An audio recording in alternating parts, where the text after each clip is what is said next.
Assalamualaikum warahmatullahi wabarakatuh. Innal hamdalillah nahmaduhu wa nasta'inuhu wa nastaghfiruh wa na'udzu billahi min shururi anfusina wa min sayyiati a'malina. Man yahdihillahu fala mudhillalah wa man yudlil fala hadiyalah. Asyhadu an la ilaha illallah wahdahu la syarikalah wa asyhadu anna Muhammadan abduhu wa rasuluh. Ya ayyuhalladzina amanu taqullaha haqqa tuqatih wa la tamutunna illa wa antum muslimun.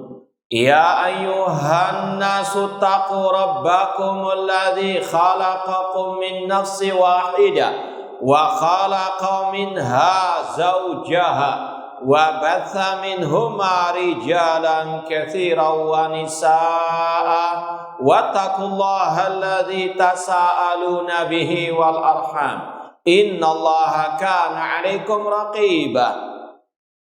Ya ayyuhalladzina amanu taqullaha wa qulu qawlan sadida yuslih lakum a'malakum wa yaghfir lakum dhunubakum wa may yuti'illaha wa rasulahu faqad faza fawzan 'azima. Amma ba'd, fa inna asaqal hadits kitabullah wa khairal hadi hadi Muhammadin sallallahu alaihi wasallam wa syarrul umuri muhdatsatuha wa kullu muhdatsatin bid'ah wa kulla bid'atin dhalalah wa kulla dhalalatin finnar. Ma'asal muslimin, ikhwani fillah wa akhwati, bapak-bapak, ibu-ibu, saudara-saudariku rahimani wa rahmakumullah. Alhamdulillah, segala puji bagi Allah Subhanahu wa taala yang mempertemukan kita kembali dalam kajian tafsir juz amma oleh Fadilatul Syekh Abdurrahman As-Sa'di rahimallahu taala. Semoga Allah Subhanahu wa taala menjadikan Al-Qur'an sebagai hujjatan lana, senjata bagi kita, bukan hujjatan alaina, bukan bumerang atas kita. Rasulullah SAW bersabda, Al-Qur'anu hujjatun laka au alaika. Al-Qur'an bisa menjadi senjata bagimu atau bisa menjadi bumerang atasmu. Na'udzubillahi min dzalik. Ma'asal muslimin, ikhwani fillah wa akhwati rahmani wa rahmakumullah. Sekarang kita sampai pada tafsir surat Al-Infitar ayat ke-9 dan seterusnya. Allah berfirman, kalla bal tukadzibuna biddin. Sekali-kali tidak, bahkan kalian mendustakan hari pembalasan. Ayat ini ditujukan terutama kepada orang-orang kafir, kaum musyrikin yang mereka mendustakan hari kebangkitan atau hari kiamat. Dan sudah kita sampaikan berulang kali, ayat-ayat atau surat-surat di dalam juz amma banyak berkaitan dengan masalah hari kiamat. Dikarenakan tadi orang-orang musyrikin jahiliyah mereka mendustakan hari kebangkitan atau hari kiamat. Allah berfirman, za'amal ladzina kafaru alla yub'atsu qul bala wa rabbi la tub'atsunna thumma la tunabba'unna bima 'amiltum wa dzalika 'ala Allahi yasir. Za'amal ladzina kafar, orang-orang kafir, yaitu kafir kaum musyrikin jahiliyah, mereka mengklaim mereka tidak akan dibangkitkan. Allah membantah, qul, katakan wahai Nabi Muhammad, bahkan mereka sungguh-sungguh akan dibangkitkan. Dan surat-surat dalam juz 30 ini banyak berkaitan dengan hari kiamat untuk menegakkan hujjah atas orang-orang musyrikin tersebut. Di antaranya di sini Allah mengatakan kala, sekali-kali tidak, bal, bahkan kalian orang-orang kafir mendustakan biddin. Salah satu nama hari kiamat adalah Yaumuddin, Malik Yaumiddin. Ad-din itu diantara maknanya al-jaza, pembalasan. Kamata dinu tudan, sebagaimana kalian beragama, beramal, kalian akan dibalas. Tudan, ad-din, artinya al-jaza. Kata Syekh Abdurrahman As-Sa'di rahimahullah ta'ala, ai ma'ahadal wa'dhi wa tadhkiri la tazaluna mustamirrina ala takdzib bil jaza. Meskipun kalian wahai orang-orang musyrikin sudah diberikan hujjah yang nyata, telah diperingatkan, telah diberikan wejangan, namun kalian masih terus mendustakan hari pembalasan. Wa antum la budda an tuhasabu ala ma amiltum, dan kalian semuanya, yaitu utama orang-orang kafir musyrikin tadi yang mendustakan hari kiamat, kalian pasti akan dihisab oleh Allah Subhanahu wa taala atas semua amal perbuatan kalian. Ini yang sudah kita baca pada pertemuan yang lalu. Kemudian kata Syekh, wa qad aqamallahu alaikum malaikatan kiraman. Ayat selanjutnya, kalla bal tukadzibuna biddin wa inna alaikum lahafizin. Sesungguhnya kalian itu diturunkan oleh Allah Subhanahu wa taala para malaikat-malaikat yang menjaga. Wa inna alaikum lahafizin. Ini ayat yang ke-10.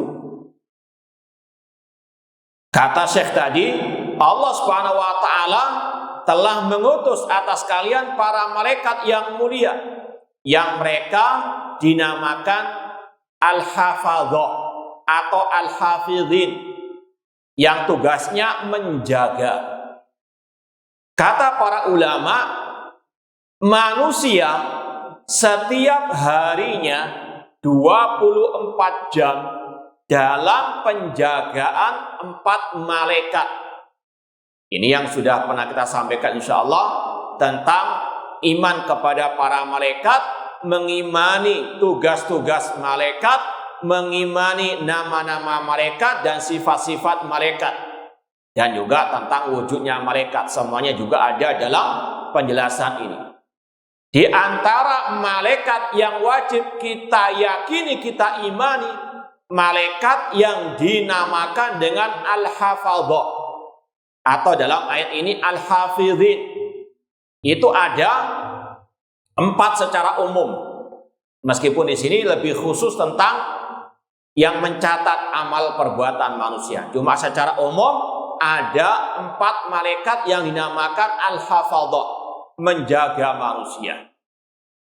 Ada yang menjaga amal perbuatan manusia. Nanti akan disampaikan amalan hati ataupun amalan anggota badan. Itu ada di sebelah kanan, di sebelah kiri. Yang kanan menjaga, mencatat amalan baik manusia, yang kiri menjaga atau mencatat amal kejelekan manusia. Ini di samping kanan, samping kiri. Dan ini yang sesuai dengan firman Allah, ma yalfidhu min qawlin illa ladaihi raqibun atid. Tidaklah yang keluar dari lisan manusia kecuali ada malaikat yang sifatnya raqib, mengawasi, atid, yang hadir, menjaga, mencatat perbuatan ataupun ucapan manusia tersebut. Ini sebelah kanan, di sebelah kiri 2 malaikat. Yang keduanya ada di depan dan di belakang manusia. Ini kita yakini setiap manusia 24 jam di pengawasan 4 malaikat, kanan kiri, depan belakang. Meskipun tugasnya berbeda. Kanan kiri tugasnya mencatat semua amal perbuatan manusia. Depan belakang menjaga manusia dari segala kejelekan. Menjaga manusia dari segala kejelekan. Ini sebagaimana yang Allah firmankan dalam surat Ar-Ra'du ayat ke-11. Surat Ar-Ra'du ayat ke-11 Allah berfirman, lahu mu'aqibatun min baini yadayhi wa min khalfihi yahfazunahu min amrillah. Allah memiliki malaikat-malaikat yang bergantian dalam berjaga. Lahu mu'aqibat yata'aqabun. Allah memiliki malaikat-malaikat yang bergantian menjaga manusia di depan dan belakangnya dengan perintah dari Allah. Kalau antum baca tafsir para ulama salaf, Ibnu Abbas, Mujahid dan yang lainnya, dua malaikat depan dan belakang menjaga manusia dari binatang buas, dari mungkin serangga, dari kejahatan-kejahatan makhluk Allah Subhanahu wa ta'ala. Kalau memang Allah takdirkan orang itu terkena musibah tersebut, maka malaikat diperintahkan menjauh dari orang tersebut. Ini yang dijelaskan oleh ulama as-salaf tentang tafsir Ar-Ra'd 11 tadi, lahu mu'aqibatun min baini yadayhi wa min khalfihi.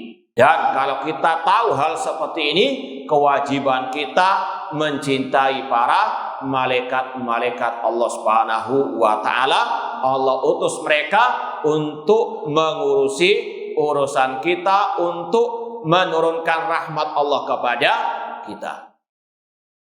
Adapun dalam ayat ini berkaitan khusus tentang al-hafadhah, al-hafidhin yang menulis amal perbuatan manusia.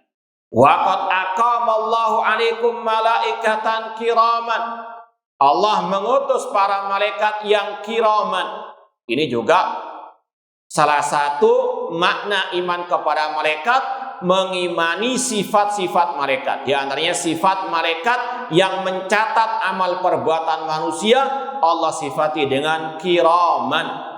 Kiraman di sini yaitu kata para ulama, mereka ini malaikat-malaikat yang mulia, mereka yang amanah, tidak mungkin mengurangi catatan kebaikan manusia atau menambah-nambahi kesalahan ataupun kejelekan yang diperbuat oleh manusia. Mereka menulis sesuai dengan fakta yang ada. Ini makna dari wa inna alaikum lahafidhin kiraman katibin. Tugas mereka menulis, mencatat. Ayaktubuna aqwalakum wa af'alakum. Mereka menulis semua ucapan dan perbuatan kalian. Oleh karena itulah seorang muslim muslimah ketika memahami hal seperti ini, maka wajib untuk dia berhati-hati, tidak berucap, tidak berbuat kecuali yang diridhoi oleh Allah Subhanahu wa ta'ala. Dia harus betul-betul muraqabatullah, merasa diawasi oleh Allah Subhanahu wa ta'ala, karena Allah Maha melihat dan Allah juga mengutus malaikat yang mencatat semua amal perbuatan mereka. Wa ya'lamunaha, dan para malaikat mengetahui ucapan dan perbuatan manusia. Ada sebagian orang memiliki syubhat, apakah yang dicatat itu hanya yang zahir saja? Kan kita meyakini tidak ada yang tahu yang gaib kecuali Allah. Di antara yang gaib, apa yang tersimpan dalam apa? Hati dada manusia. Allah mengatakan, "Qul la ya'lamu man fis samawati wal ardil ghaiba illallah."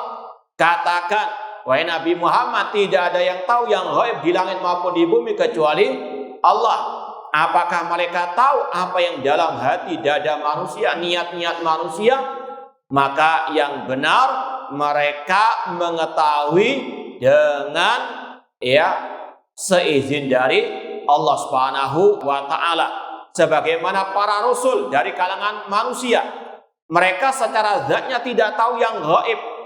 Rasul dari manusia, rasul dari kalangan malaikat tidak tahu yang gaib. Di antara dalilnya ketika Rasul ditanya oleh malaikat Jibril, akhbirni anisa, beritahukanlah tentang kapan datangnya hari kiamat.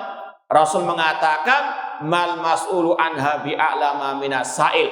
Yang ditanya tidak lebih tahu daripada yang bertanya. Aku dan engkau wahai Jibril tidak tahu hari kiamat, kapannya hari kiamat. Mereka malaikat Jibril, Nabi Muhammad, makhluk-makhluk yang mulia tidak tahu yang gaib.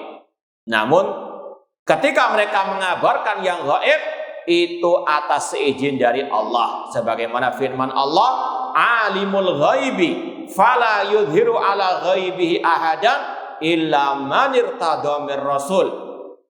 Dialah Allah yang tahu yang gaib. Dia tidak menampakkan yang gaib kepada siapapun kecuali kepada Rasul yang diridhoi oleh Allah Subhanahu wa taala. Maka demikian pula di sini malaikat secara asal tidak tahu apa yang dalam hati dada manusia. Namun Allah yang memperlihatkan kepada mereka. Makanya kata Syekh di sini, fadakhala fi hadza af'alul qulub wa af'alul jawarih. Oleh karena itulah masuk dalam kategori yang dicatat oleh malaikat perbuatan hati dan juga perbuatan anggota badan manusia. Dan ini juga ada kaitan dengan kajian kita tadi pagi syarah hadis Arba'in Nawawiyah, hadis yang ke-37 dari Ibni Abbas radhiyallahu taala anhuma, anin Nabi sallallahu alaihi wasallam fima yarwihi an rabbih tabaraka wa ta'ala qala. Dari Abdullah bin Abbas radhiyallahu taala anhuma, dari Nabi sallallahu dari Allah Subhanahu wa taala, aliat hadis qudsi. Allah berfirman, innallaha katabal hasanat was sayyiat. Allah mencatat semua kebaikan dan kejelekan manusia. Summa bayyana dzalik. Kemudian Allah menjelaskan hal tersebut dengan firman-Nya dalam hadits qudsi, man hamma bihasanatin falam ya'malha katabahallahu indahu hasanatan kamilah. Kata Rasul SAW, barang siapa yang punya tekad, bukan sekedar niat begitu saja namun sudah berubah menjadi tekad.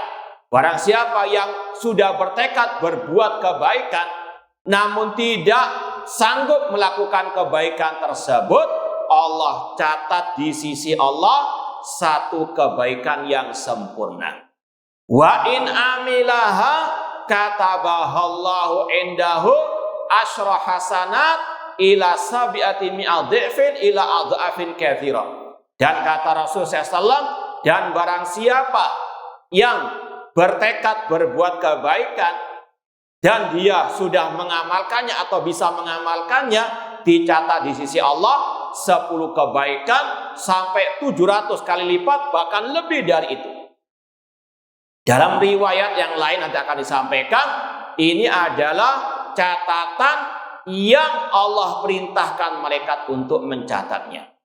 Kalau kita lanjutkan hadisnya tadi, wa in hamma bisayiatin falam ya'malha katabahallahu indahu hasanatan kamilah. Apabila hambaku itu sudah bertekad berbuat kejelekan namun dia meninggalkannya, tidak jadi melakukan kejelekan tersebut, maka dicatat oleh Allah di sisinya satu kebaikan. Dalam riwayat yang lain Allah berfirman, yaitu kepada para malaikat, kalau dia meninggalkannya karena diriku, kata Allah, Dia sudah bertekad berbuat yang jelek, namun dia ingat kepada Allah, dia tinggalkan kejelekan itu karena Allah, maka dicatat hasanatan kamilah. Bang, ini sekali lagi Allah memerintahkan malaikat mencatat apa yang ada dalam hati manusia.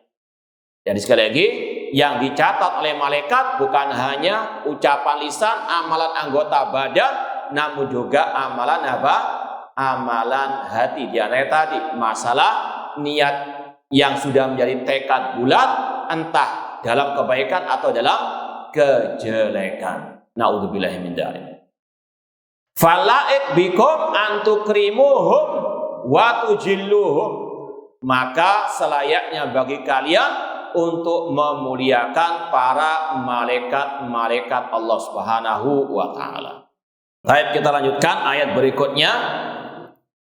Ayat ke-13 dan seterusnya.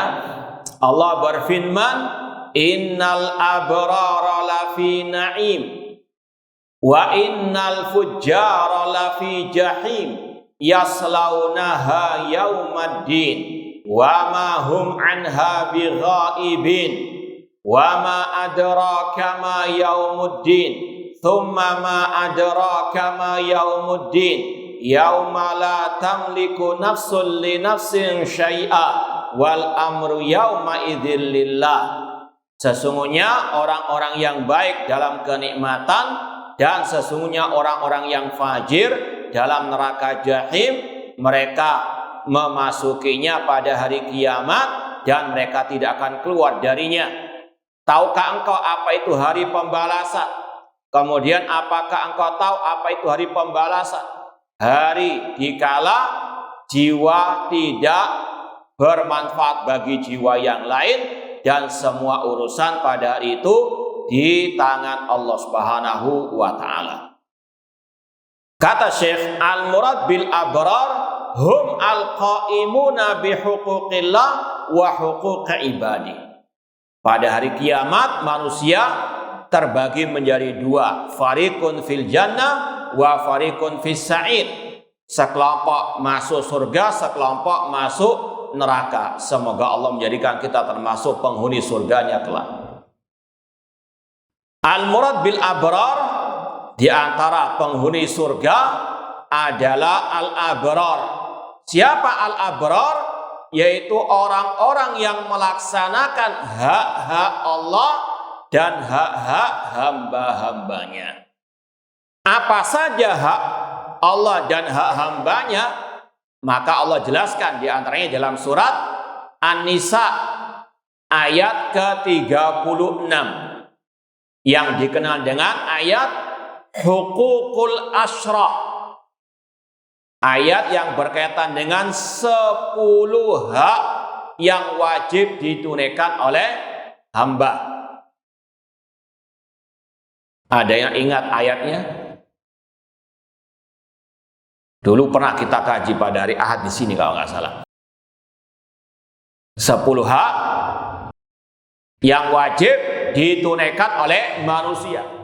Allah berfirman, wa'budullaha wa la tusyriku bihi syai'a wa bil walidaini ihsana wa bidil qurba wal yatama wal masakin wal jaridil qurba wal jaril junubi wasahibi bil jambi wa banis sabil wa ma malakat aimanukum. Yang pertama hak Allah. Apa hak Allah? Wa'budullah, ibadahilah Allah, jangan kalian berbuat kesyirikan. Dan ini adalah hak yang utama dan pertama. Makanya disebutkan pertama kali di dalam 10 hak ini. Hak Allah yang paling utama dan yang pertama wajib ditunaikan oleh manusia. Semua hak-hak yang berikutnya tidak ada manfaatnya dilakukan kalau hak Allah masih belum dilaksanakan. Hak untuk Allah diesakan, ditauhidkan, tidak disekutukan. Wa'budullaha wa la tusyriku bihi syai'a. Beribadahlah kepada Allah, jangan berbuat kesyirikan. Dan ini yang juga disampaikan oleh Rasul SAW dalam hadis yang masyhur dari Mu'ad bin Jabal radhiyallahu ta'ala anhu. Rasul pernah bertanya, "Ya Mu'ad, atadri ma haqqullah 'alal ibad wa ma haqqul ibadi 'alallah?" Wahai Mu'ad, apakah engkau tahu hak Allah atas hamba dan hak hamba atas Allah? Pertama kali Mu'ad mengatakan Allah wa rasuluhu a'lam. Allah dan Rasulnya yang lebih mengetahui. Kemudian Rasul mengatakan haqqullah 'alal ibad an ya'budu wa la yusyriku bi syai'a. Hak Allah atas hamba yaitu mereka beribadah kepadanya saja, tidak menyekutukan dengan sesuatu apapun. Ini hak pertama dan yang utama dilaksanakan oleh seorang hamba. Hak Allah atas hambanya yaitu hamba wajib menyerahkan semua ibadah kepada Allah, tidak berbuat syirik. Kemudian dalam lanjutan 10 hak tadi, baru yang kedua hak berbakti kepada kedua orang tua. Ini hak yang paling utama dari hak-hak hamba-hamba Allah yang lain. Karena merekalah yang paling berjasa dalam kehidupan kita. Maka wajib untuk kita manusia berbakti kepada kedua orang tuanya sebelum yang lain. Ya, jangan sampai seseorang lebih mendahulukan hak tetangganya, hak sahabatnya, temannya daripada hak orang tuanya. Hak orang tua yang lebih didahulukan. Ini yang dijadikan urutan oleh Allah Subhanahu wa ta'ala. Hak Allah dahulu, baru hak orang tua. Demikian pula sebaliknya, tidak boleh mendahulukan hak orang tua atas hak Allah. Orang tua menyuruh berbuat syirik, maka kata Allah dalam wasiat Luqman, wa in jahadaka ala an tusyrika bi ma laysa laka bi ilmun fala tutihuma. Apabila kedua orang tuamu menyuruhmu berbuat kesyirikan yang Allah tidak turunkan keterangan padanya, jangan kalian taati keduanya. Namun tetap wasahibhuma fid dunya ma'rufah. Berbaktilah kepada keduanya dalam urusan yang lain, dalam urusan yang baik. Kemudian yang ketiga di antara hak yang wajib ditunaikan, hak siapa tadi? Wa bil walidaini ihsana wa bidil qurba, baru karib kerabat, mungkin paman, bibi, saudara, saudari dan seterusnya. Wal yatama, yang keempat hak anak yatim. Kemudian wal masakin, hak orang-orang miskin. Kemudian baru wabidil kurba wal yatama wal masakin wal jaridil kurba, tetangga dekat. Ada yang mentafsirkan tetangga dekat yaitu dari sisi posisinya dengan rumah kita. Ini yang wajib lebih didahulukan. Ada pula yang mengatakan tetangga yang masih punya kekerabatan dengan kita. Dua-duanya termasuk yang wajib diperhatikan. Dan yang ketujuh, tetangga yang jauh. Ada yang mengatakan tetangga yang bukan karib kerabat kita, namun intinya tetangga punya hak atas kita. Mereka wajib dihormati, dibantu kalau kesusahan dan seterusnya. Bahkan Rasul mengatakan bahwasanya Jibril terus mewasiatiku untuk berbuat baik kepada tetangga, sampai-sampai seolah-olah itu tetangga mewarisi hak warisan tetangganya. Ini sekali lagi ditekankan bukan hanya terhadap yang muslim, bahkan tetangga yang kafir pun punya hak untuk dihormati dan dibantu kalau memang kesusahan. Kemudian baru hak yang berikutnya keberapa itu? Wasahibi bil jambi. Wasahibi bil jambi, ada yang mengatakan sahabat karib, ada pula yang mentafsirkan istri. Mereka punya hak atas suaminya, untuk suaminya berbuat baik kepadanya, baik secara ucapan, secara perbuatan, tidak boleh mendoliminya, tidak boleh menganiayanya dan seterusnya. Ini wasahibi bil jambi wa bani sabil, baru musafir yang terutama terputus perbekalannya. Kemudian baru wa ma malakat aimanukum, budak-budak yang kalian miliki. Atau sebagian ulama tafsir mengatakan binatang ternak yang kalian miliki. Mereka punya hak untuk dihormati. Tidak boleh menyakiti, mendolimi binatang.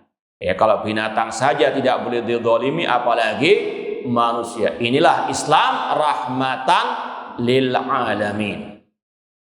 Taib yang berikutnya, siapa al-abrar al-mulazimuna lil birri fi a'malil qulub wa a'malil jawarih. Orang-orang yang konsisten dalam kebaikan, baik berupa amalan hati atau amalan anggota badan. Di antara amalan hati yaitu rasa tawakal kepada Allah, tidak takut kecuali kepada Allah, bergantung berharap hanya kepada Allah, membersihkan hati dari hasad, iri dan dengki.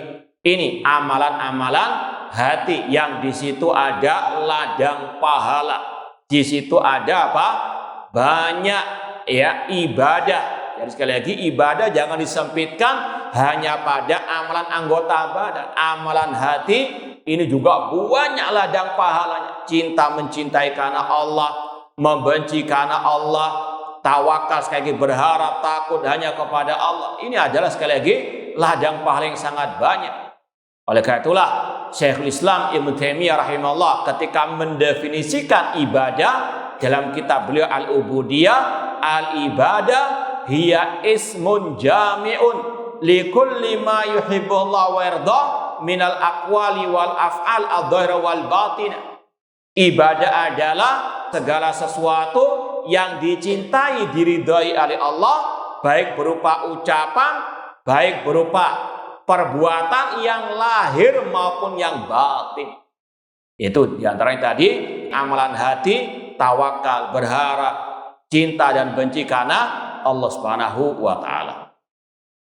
Kemudian fahaulai jazaohum an-na'im fil qalbi waruhi wal badan fi dari dunya wa fi daril barzakh wa fi daril qarar.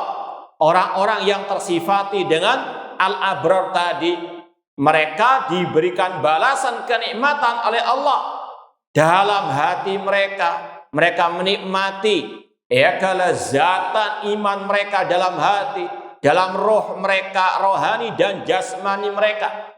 Ini orang-orang yang di atas kebaikan tadi, yang melaksanakan hak-hak tadi, entah hak Allah atas hak-hak hambanya tadi, Allah berikan balasan kenikmatan bukan hanya di akhirat, bahkan di dunia, di alam barzakh dan juga di hari kiamat.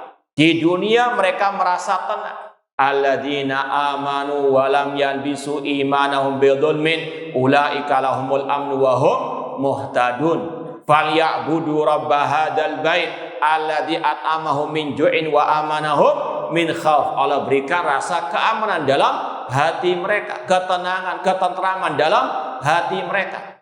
Bahkan kata sebagian ulama salaf, seandainya para raja-raja itu tahu kenikmatan yang ada pada orang-orang yang soleh, yang bertauhid, yang di atas sunnah Rasul, yang beriman, beramal soleh, maka raja-raja itu akan menyiksa orang-orang soleh tersebut karena iri dan dengki bagaimana nikmat yang mereka peroleh dalam apa? Hati mereka. Sedangkan orang-orang yang tamak kepada dunia, meskipun mereka punya dunia dan seisinya, hati mereka terasa apa?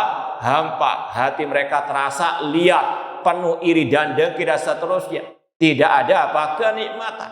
Ini sekali lagi balasan Allah kepada orang-orang yang al-abrar tadi, yang bertauhid dan beramal as-saleh.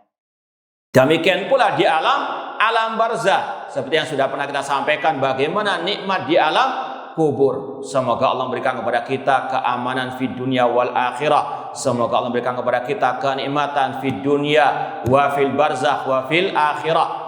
Di antaranya dibukakan pintu surga, meskipun orang itu belum masuk surga, namun di alam barzakh sudah merasakan kenikmatan di surga. Ini sekali lagi semuanya atas iman dan amal solehnya, atas tauhid dan itibaknya kepada sunnah Rasulullah SAW. Dia melaksanakan hak-hak Allah dan juga hak hamba-hamba Allah Subhanahu wa taala.